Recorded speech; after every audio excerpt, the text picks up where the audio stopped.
an all-new Dr. Phil. I'm gonna fill up these 2 bottles so I have them for tonight. She gets drunk. It tastes like a shot of a very strong alcohol. But you won't believe how. You're drinking hand sanitizer. You're a dead woman walking. She's fighting with her family. They don't give me any respect. You caused the chaos. Mooching from mom. You want her to throw me out on the streets. I'd rather have you living on the streets than dead in her house. And out of control. Why do you hate these people? Because I feel that they are fake. You are acting like a freak. You keep drinking this stuff, it's gonna kill you. Your daughter's gonna throw a rose on top of your coffin if you don't get in the game here. Let's do it. Have a good show, everybody. Here we go. This is a safe place to talk about hard things. Stand by, Dr. Phil. I try to be an emotional compass and point you in the right direction. In 5, 4. I am not giving up on you. Go, Dr. Phil.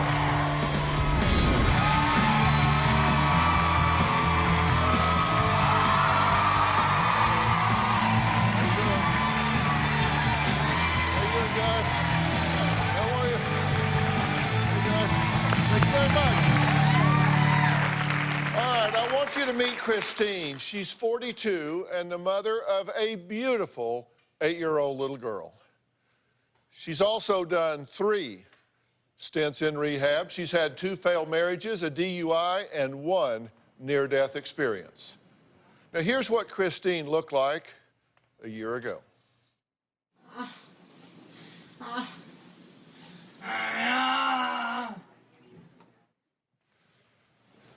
So what was that? Well, Christine lay in a coma for 2 weeks, but after her family made the painful decision to pull the plug on her life support systems, she miraculously rallied and survived.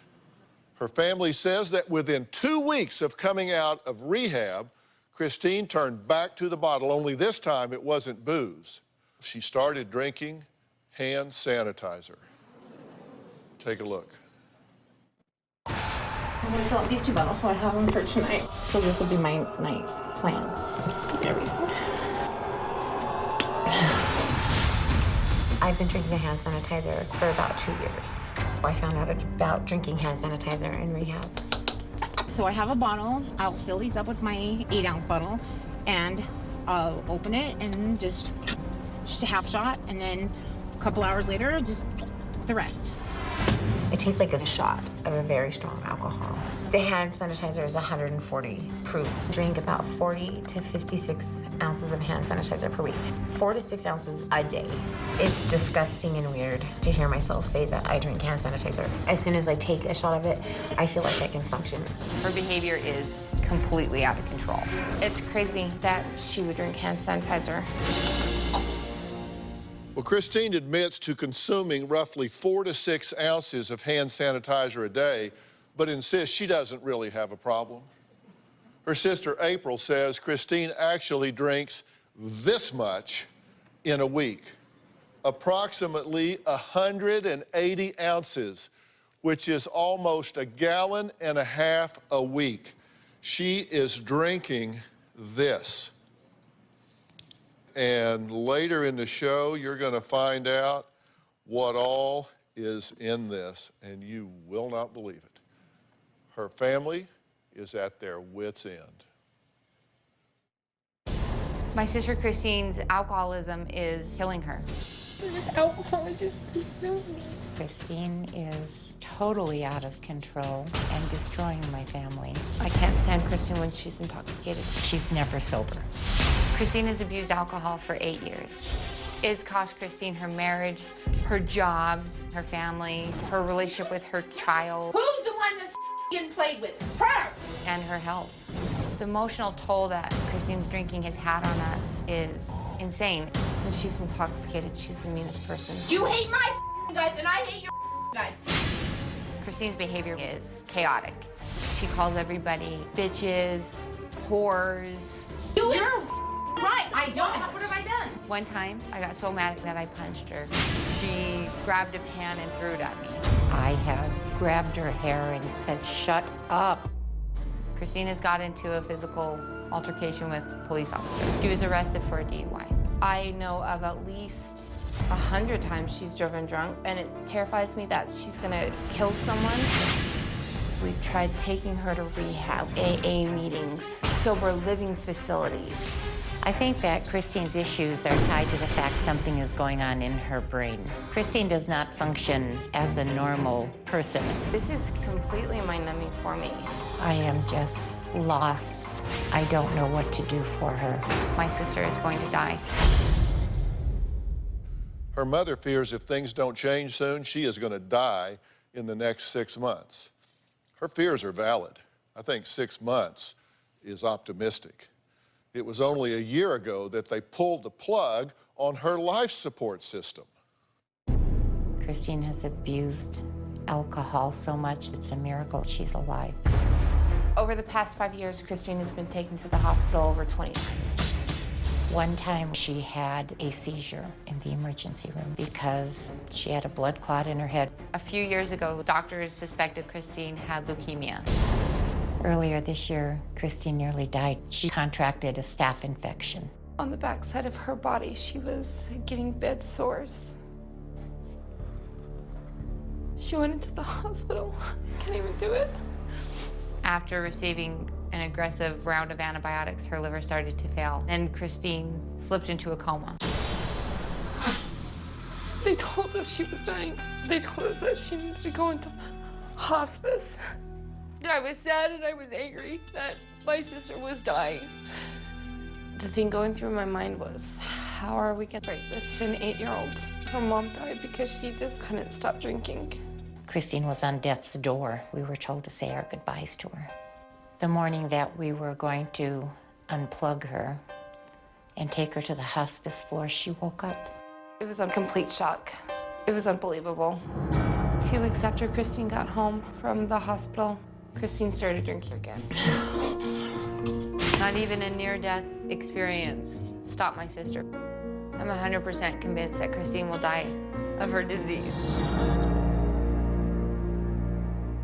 Dawn, how real is this to you?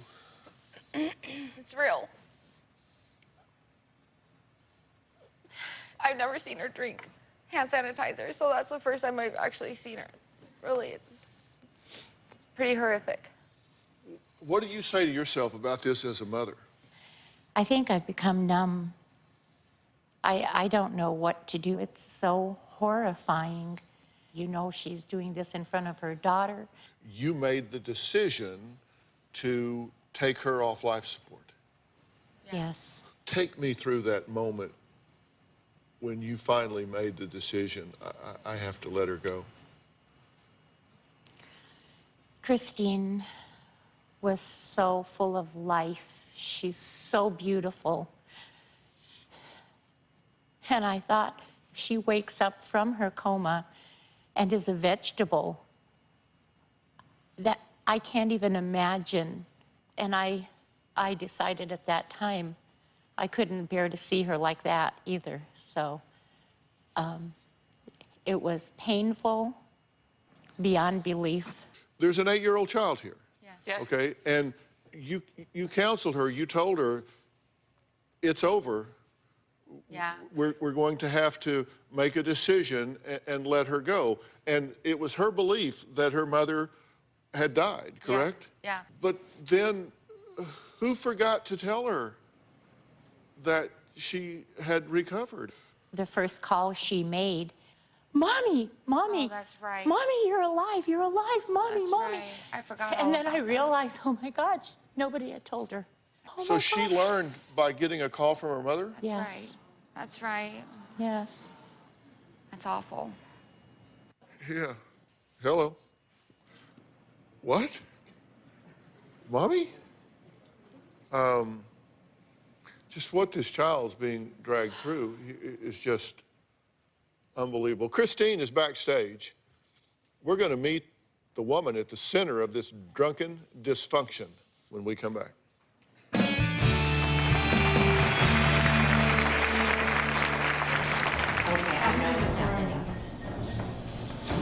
She's detoxing. Christine, do you need this? No. You're gonna stop trying to make me do this in front of people. And later, I don't think she's even sane. She's gonna die. This is going to be a saving day in your life if you hear what I'm telling you. Tomorrow on an all-new Dr. Phil. I was trapped in a religious group and kept as a sexual maiden. She claims she was given to an alleged cult leader. It made sense to you to turn your child over to this creep? I didn't know all those other things were happening. Can dad and daughter You still don't own this, do you? overcome their past? Are you trying to blame me? I'm not blaming you on anything. It always feels like you're trying to blame me for what happened. Tomorrow. Then on Wednesday, caught in a love triangle. Do you feel guilt for cheating on your wife? I don't consider it cheating. What's so funny? They're laughing because your self-serving bull is more than they can take. Wednesday. See where to get the best toy deals. I'm Javier Soto at a Valley Farm where everything from the soil to what comes out of it is natural. And we're going behind the scenes of Yo Gabba Gabba. It's more Venver, or 30 to 10 on 3TV. One day I heard a thud in the bathroom. I ran in the bathroom and found Christine lying in the bathtub. I had taken a gulp of the hand sanitizer. I got up to come to the restroom, and along my way I was like, oh, I'm feeling really dizzy. And then I remember just waking up on the floor, hit my head on the tub, passed back out, and then the ambulance was here. Tony says she is beyond worried that her daughter Christine is going to die in the next 6 months. Christine says she hates her whole family and says they are the reason she drinks. The fighting that goes on with my family is disgusting. Let me run my daughter's life. My sisters call me stupid. They say you're a drunk bitch. Shut the up. Go have another drink, another beer. And the only comment that I have back to them is, you're a whore. I tell my family how much I can't stand them. I tell them that I don't want them in my life. I am a mean drunk. I need your mouth to be quiet. When my sister April attacked me, I fought back. That girl will kill me. She would seriously kill me. And my mom, she'll smack you down too. She just says this. I do feel like my life is spinning out of control. I don't know why I keep drinking alcohol. I feel like there must be something else going on in my head. My brain is not like firing properly. I can stop drinking if I was given the chance to be an independent person and do my own thing and make my own decisions. I want to be a normal human being. If I continue to stay on this path, I'm gonna die. All right, Christine, you have been on death's door already. Yes. Are you an alcoholic? Yes. Are you killing yourself? Apparently, yes. Are you doing this on purpose? No. Why are you doing it? The only thing I can say is there's a lot of times like when I get sober and I feel sober, but then when things get chaotic in my house, I honestly feel like I'm not a normal person unless I have a drink. And I feel it just calms my mind down. I feel like I can focus more. Why do you hate these people? I want to say it's hate because I feel that they are fake. I feel like if my daughter wasn't here, they wouldn't care if I was here. Well, you beat us up. You beat us up all the time. I mean, you say that it's chaotic and everything, but I don't understand. You caused the chaos. You caused the fight, and then it's our fault. Well, I do cause a lot of chaos and fighting, but it's just something that I don't know how to stop with you. I can't even have a phone conversation with you. Yes, because I want you two to stop. That's no, because you want her to throw me out on the streets, which, fine. I do. Chris, yes, I know you. I'd rather have you living on the streets than dead in her house. I'm sorry. I love you so much. You don't love me so much. How do you know? How do you know if we love you? You're right. I don't know if you love me. You're right. I don't. We've been with you every step of this way. All you see is us angry because you come at us that way. Because it's all I live with. What do you want these two to do? Tell me what you want them to do. Just to be nice. They don't give me any respect. These two, they'll walk 20 feet ahead of you. Last night, she had my daughter in the room. Yes, because you guys are embarrassing to be walking with. You say when you tell me. Because you are acting like a freak. You said to us, I can stop drinking. I'm not going to drink tomorrow. By this time tomorrow, I will not be drinking at all. You can just turn it off. Okay, I did say that. I want to sound like that person that could do that, but I know that I'm not. But you say you're drinking just because of them. So if I just get rid of these damn people, then you'll be fine, right? No, I won't be fine. You know you're sick, right? Yeah. All right, look what we spent some time filming with Chris and her family. We did not ask them to do anything. Our crew were just flies on the wall. During the day of routine errands, Christine had an episode that almost caused her to faint. Her mother brought her into a bathroom where Tony revealed what she thought was going on with her daughter. I need to get to the car, please. I'm gonna throw up. Okay, I know what's happening. She's detoxing. You don't know what's happening. I do know what's happening.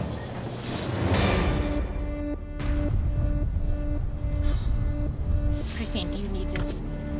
No. You're gonna stop trying to make me do this in front of people. Christina, I'm not. I don't know why you're doing this. Stop. I do not know how to help you. Right now, I feel like I'm gonna pass out. I need icy water. I just feel weird in my head. Ugh. Can we go to Applebee's and I'll just do a shot or something? You have your... I don't want... Get that out of my face. Okay. Get it out of my face. I'm gonna throw it out the window. Do what you want. You won't go to the liquor store? Get it out of my face. Yeah. Okay. Yes. Check out what Mom does next. Could I be that far gone that I really need a drink right now and that's why I'm feeling like this? Yes. Because I don't think it is. Then why don't you stop drinking?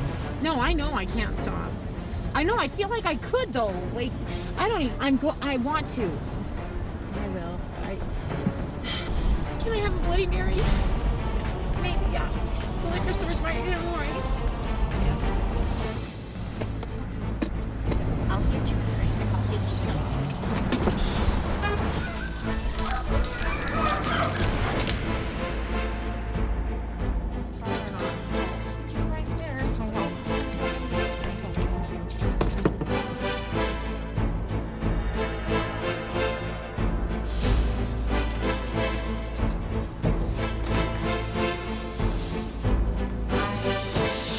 Look, my shakes are gone, so yeah, back to normal.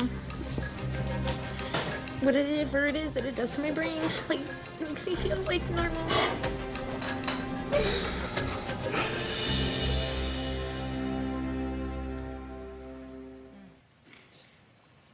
I didn't know what to do. How drunk are you right now? You act the way you act and you're totally stone cold sober. There is way more going on than just... I am. Go. And later, you're a dead woman walking.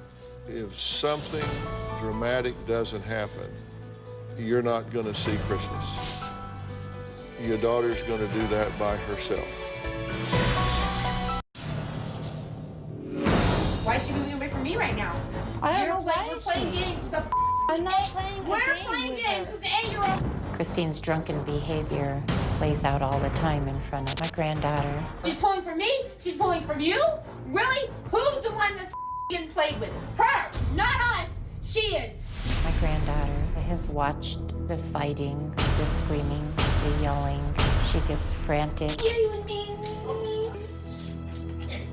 Her daughter knows that Christine drinks. She's actually witnessed Christine pumping hand sanitizer into her mouth. I can't imagine what that's like to be 8 and see that. I'm a good mom to my daughter. I encourage her to do well in school, to make good decisions. I have never had anyone tell me that I'm a bad mom except for my family. Christine's no shade to be a good mom to my niece. My granddaughter's been raised by April, me, and her auntie Dawn. Christine has actually told her daughter that I would try and kidnap her. There was a time my sister was upset that we had taken my niece away from her, so she drove to my mother's house, came in, slapped my mother, grabbed my niece, and took off with her in the car. The way Christine is living her life is completely unfair to her daughter. My granddaughter has lost a lot of her childhood. I fear that my niece is going to end up with an abusive husband or become an addict herself. You made the statement. There it is. Yeah. I'm a good mom. So here's what your daughter has witnessed. Drinking hand sanitizer, quote, 3 sheets to the wind, drunk with a friend in a hotel room, constantly drunk, never sober, driving drunk, falling out of the car when the door is open, seeing you passed out drunk, having a seizure, by your own description, confused, blackouts, in a fog, sobbing uncontrollably, often time and time again, screaming curse words, verbally attacking family, and physical altercations with family, and meeting strange men on dates. I've been out on like 2 or 3 days. How drunk are you right now? I'm not drunk at all. Do you want to take my blood? You could take it. No, I'm just asking. Oh, yeah. See, you think I'm drunk? No, Then I'm that's why I feel asking like you. this is- I'm asking you if you're drunk, because if you're not drunk, you're going to go into withdrawal soon. So I want to get to things really quick. Well, it's been a long time, and so since I've had a drink, and I feel fine, Dr. Phil. When was the last time you had a drink? Actually, well, last night I did go down and I had a rum and Coke, but then I went back upstairs and went to bed. If you act the way you act and you're totally stone cold sober, there is way more going on than just I am. drinking. How are Take you? two blood. How do are have, you like, stone You're cold not. sober right now when in the Do you have car? a breathalyzer or something you could do right now? Seriously. No, I'm serious right now. Seriously, Dr. Phil. Yes. I do. Awesome. Thank God. Yes, I love this. I have no idea Thank God. whether you're drunk or whether you're not. I just met you. I don't Okay. know. Good. But when that beeps, Okay, now is it like I have to breathe in and blow it? yeah, you just blow till it stops. Ready? Hang on. Go.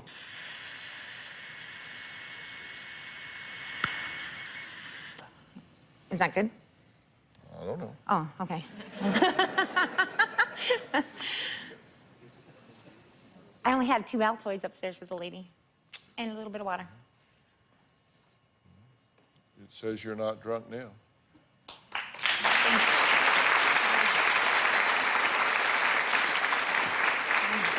And as I said, the reason I ask is because I need to know how much time I have before you go in It's probably gonna happen right now. to withdrawals, because I've noticed you scratching the backs of your arms and I'm scratching very your nervous. forehead and Well, 'cause doing my all veins. kinds of things that are It's really- significant to me Oh. that you're beginning to have a problem. My heart is beating. I'm very nervous. Like, watching this is very upsetting. You have admitted to over half of those things. In our conversations with you, you've admitted to over half of those things. And just those half are enough for the Department of Child and Family Services to remove your daughter before dark today.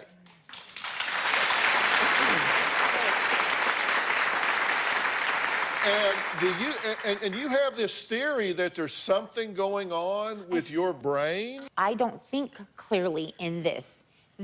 You wake up in the morning and you feel like you're gonna pass out. Do you realize what you're doing in drinking, what you're drinking? Yes.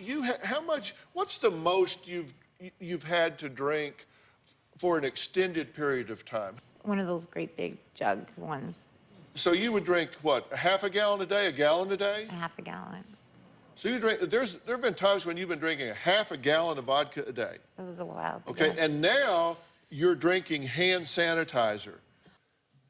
Next, is Christine essentially ingesting chemicals found in antifreeze, hairspray, and rubbing alcohol? We'll talk about what's damage she's potentially doing to her body when we come back.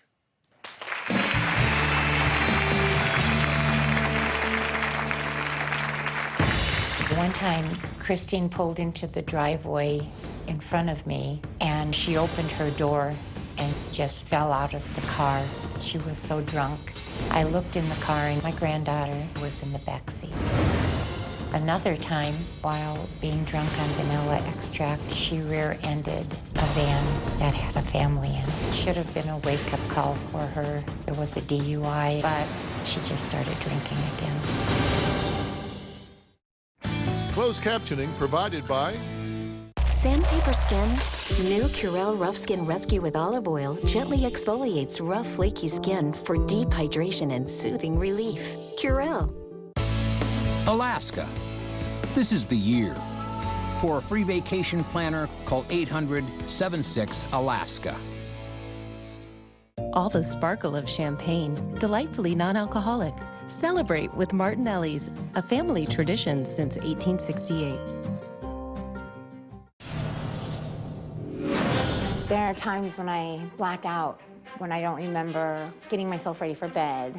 I don't remember putting the laundry in the washing machine. I have to be reminded sometimes about what was said, what I had done. You hate my guts and I hate your guts. If I get really stressed, I cry to the point I don't remember what was even going on at all.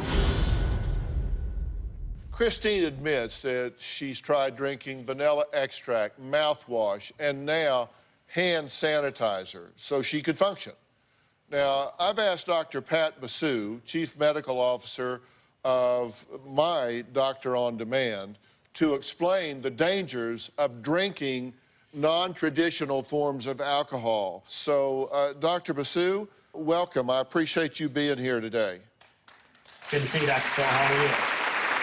Now, Dr. Basu, talk about what she is actually putting in her body when she's drinking this. For starters, the alcohol level in hand sanitizer is about 70%. So, if you want to compare that to even the strongest drinks, whiskey, et cetera, that are about 40%, you're talking about a 30% higher alcohol content. In addition to just that incredibly high and frankly toxic concentration of alcohol, there's other ingredients in the hand sanitizer.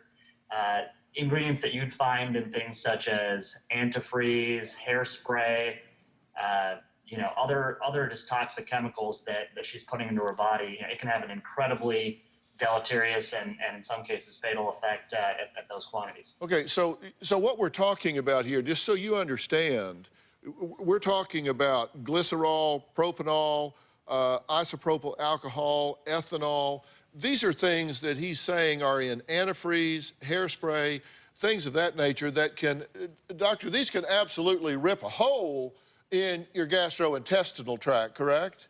Oh, there's no question about it. And that's all before it even begins to get into the liver. The liver is taking 80 to 90% of the punch that hand sanitizer is delivering, and it will kill the hepatocytes, the cells that compose the liver. It will kill those in great quantities.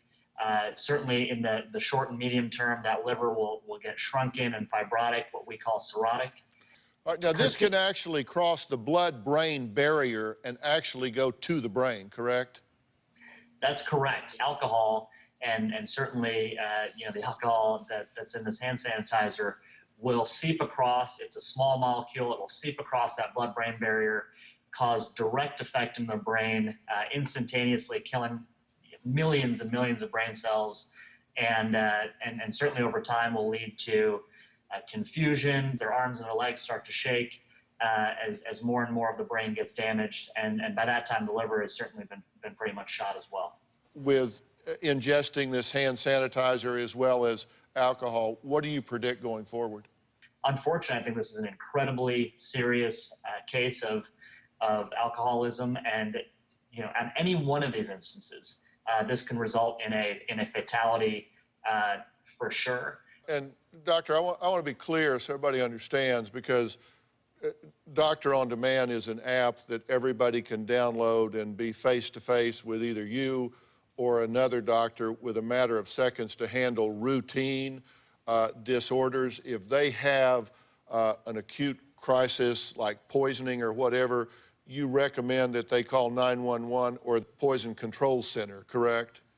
That's correct, Dr. Phil. Doctor on Demand is a wonderful solution for everyday, very common medical problems: flu, urinary tract infection, pediatric questions. We can prescribe medications for common solutions. For emergent situations like this, a complex condition where the patient could be very much at life-threatening risk, 911 is still the best way to go for sure. All right, we appreciate it. Dr. Basu, we appreciate it. This man he's a medical director for Doctor on Demand. He served as a White House fellow in the Obama administration, faculty appointments at Stanford. He was named Consultant Physician of the Year at Stanford. This is the real deal guy. He's telling you keep drinking this stuff, it's going to kill you. You're going to have multiple organs shut down. You're going to die. Your daughter is going to grow up without her mother in her life. This is going to be a saving day in your life if you hear what I'm telling you. And if you don't, your daughter's going to stand at your graveside. She is going to throw a rose on top of your coffin. She is going to bury her mother in the ground if you don't pull your head out and get in the game here. You are killing yourself. You are killing your daughter's mother. And you don't have the right to do that.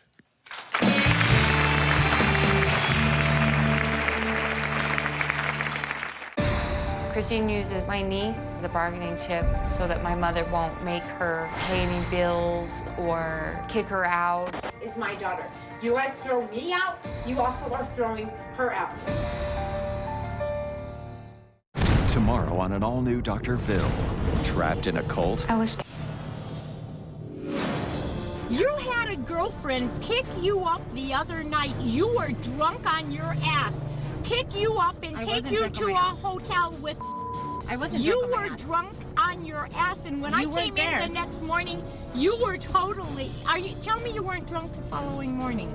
I wasn't. No. Oh my God. I'm not talking to you. Now, Christine has been through 3 rehabs. She's been divorced twice. She's raising a young daughter that's caught in the middle of this drunken chaos. There's yelling. There's fighting. There's drunk, there's seizures. I mean, what this child is being dragged through is absolutely criminal, and one way or another, it's going to stop today. Now, Tony says Christine moved in with her 2 years ago to get sober. Dawn and April say, yeah, right. Part of the reason Christine can't get her act together is their enabling mother, Tony. Dawn constantly tells me I'm enabling Christine and I need to throw her out so she can hit bottom. Christine's a moocher. My mom doesn't require Christine to contribute to the household at all. I do feel like my mother is enabling. Christine uses my niece as a bargaining chip so that my mother won't make her pay any bills or kick her out. Is my daughter. You guys throw me out, you also are throwing her out. While Christine was in her coma, I asked my mom if things would change with her enabling if she woke up, and she said yes. My mom has not changed. My mom is consumed with making things easier for Christine until she dies. I don't know why my mom continues to do what she does for Christine. I think she just needs someone to take care of. If it was my house, I wouldn't let Christine just lie around and drink. I want my mom to kick Christine out. I'm afraid to let her leave. I think she would drink enough hand sanitizer to kill herself. What the hell's the matter with you people? What? It's bothering me that my mom's now getting attacked. These two are sitting here like it's perfect. On. Dr. Phil, everything's sitting. Christine, no, you are. I should have done. I should have. You are. I should have gotten. Maybe you would have done something different. I don't feel. Where was this conversation at home? I don't understand why we couldn't be like I don't. this at I've talked to Mom like this. I don't talk to you guys. No, you don't. Oh, when You're horrific. when everything was going on, no, I don't do talk. is You're right. I don't talk to nasty Mom like that. to everybody. You're horrific. Okay. And this all sounds so empty. I don't feel like she's normal. I feel like the hand sanitizer and the drinking I don't think she makes any decent decisions. I don't think she can live. No. I'm in a place where I don't know what to do. My little granddaughter, she's told her that that I'm mean to her, to Christine, and that I'm hurting her. And then if I kick her out, my little granddaughter is going to think that I hurt her mother. I feel like I'm just being pulled in a million different directions and not knowing the right thing to do. Well, let's you and I talk here, just parent to parent. Yes. What do you really think's going on with your daughter here? I feel like Christine has something wrong with her brain, and she is insane now. I don't think she's even sane. She's going to die. And so, yeah, I don't know. So you're in over your head. Yes. Yes. You're in way over your head. Way, way, way over my head. It's like, kick me out, bitch. Go right ahead. then your granddaughter's going to be living under a bridge with a dead mother. That's pretty much the bottom line, isn't it? We can't do this show without you, our studio audience. If you are going to be in the Los Angeles area and you would like free tickets, go to drphil.com and click on Be in the Audience. Because we have a lot of fun here, don't we? Or you can call 323-461-PHIL. That's 323-461-7445.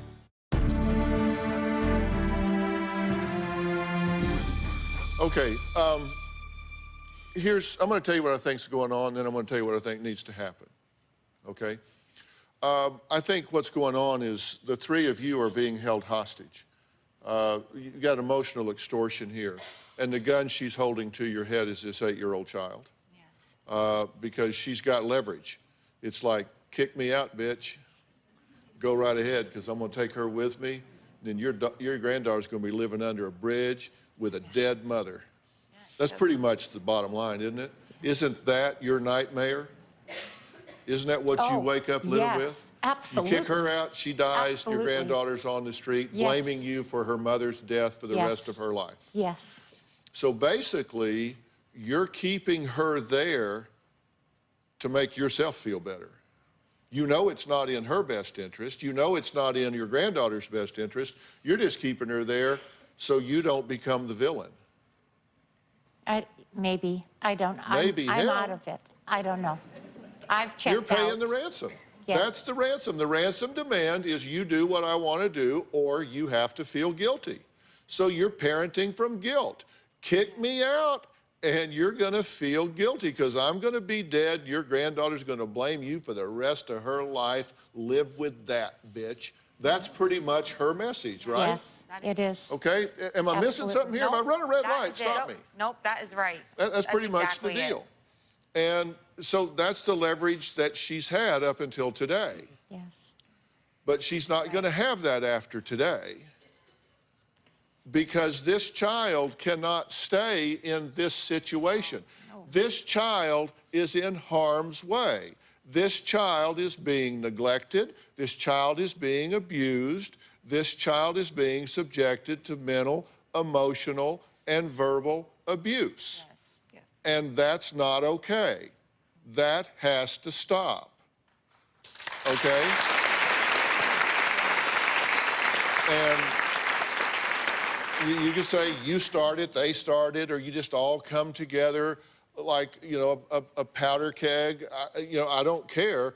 But what I do care is that there's an innocent child without a voice or a vote, and she's caught in the middle of this, and she needs to be rescued, and I'm going to make sure that happens, one way or the other, okay? And I'm going to give you what those choices are after the break. You can choose A or you can choose B, but either way, this child is getting off the E-ride after the break.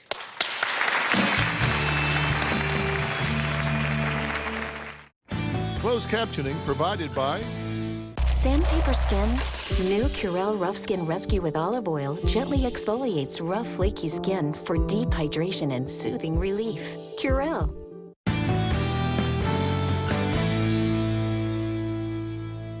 You get used to food odors in your kitchen. You think it smells fine, but your guests think it smells like this.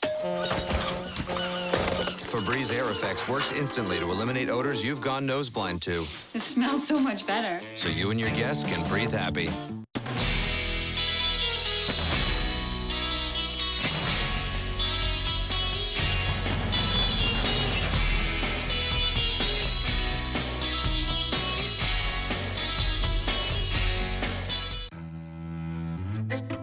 Dear Armpit, in the lottery of life, you drew the short stick.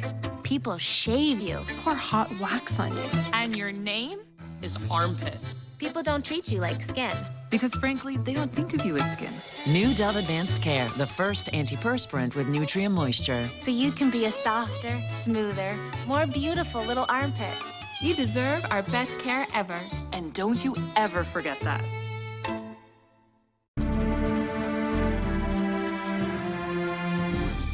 By the way, there is a father here.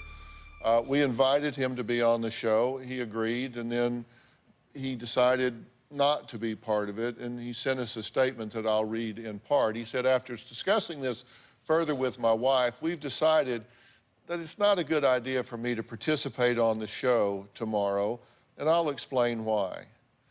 The fact is that getting away from Christine is part of the consideration for us accepting this assignment halfway around the world. The only thing I care about in that situation is my daughter. I've wasted literally years of my life worrying about Christine and what was going to happen next. I don't want to get sucked back into this. I want my daughter. Christine can take care of herself. I have less faith in her ability to take care of herself and an 8-year-old girl. The last thing I want to say is that I owe Christine's family, especially Tony and April, a debt that I can never repay. So that's what he says. You're a dead woman walking. And if something dramatic doesn't happen, you're not going to see Christmas. Your daughter's going to do that by herself. I think you need some serious and intensive inpatient treatment. You and I agree about two things. We agree you're an alcoholic, and strangely enough, you have some theory that there's something wrong with your brain, and I agree. I do think there's neurological involvement here. You need to be in a dual diagnosis treatment center where we're able to look at you biochemically, hormonally, psychologically, addictively, every possible way. I've talked to Ben Levinson at Origins Treatment Center on South Padre Island, and they have agreed to take you into their dual diagnosis program down there. It's a place called Hannah's House, which is the women's unit down there. You're looking at pictures of it right now. It's absolutely beautiful on South Padre Island. I've also talked to the people at P&P Center, Dr. Frank Lawless, and he's agreed to bring his multidisciplinary team to look at your brain and figure out what's going on. And I'm willing to make that available to you if you're willing to do that. The alternative is I'm going to arrange for the removal of your daughter from this family unit and place her in foster care. The choice is yours, but you're going to make it today. Are you willing to make that commitment? I am willing to make the commitment. Does that mean my daughter's leaving? And are you guys willing to see after this precious child? Yes. Yes. Of course. Yes. Okay.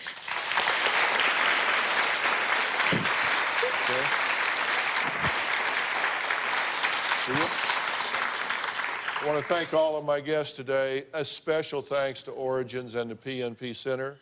A special thanks to Dr. Pat Basu and our medical team at Doctor On Demand for assisting us with our guests today. Doctor On Demand is an app that, as you know, is my own. If you want it, you can download it from the App Store or Google Plays, and then you can click on it, and you can be face-to-face with a doctor in a matter of seconds. We'll see you next time. Thanks for being here.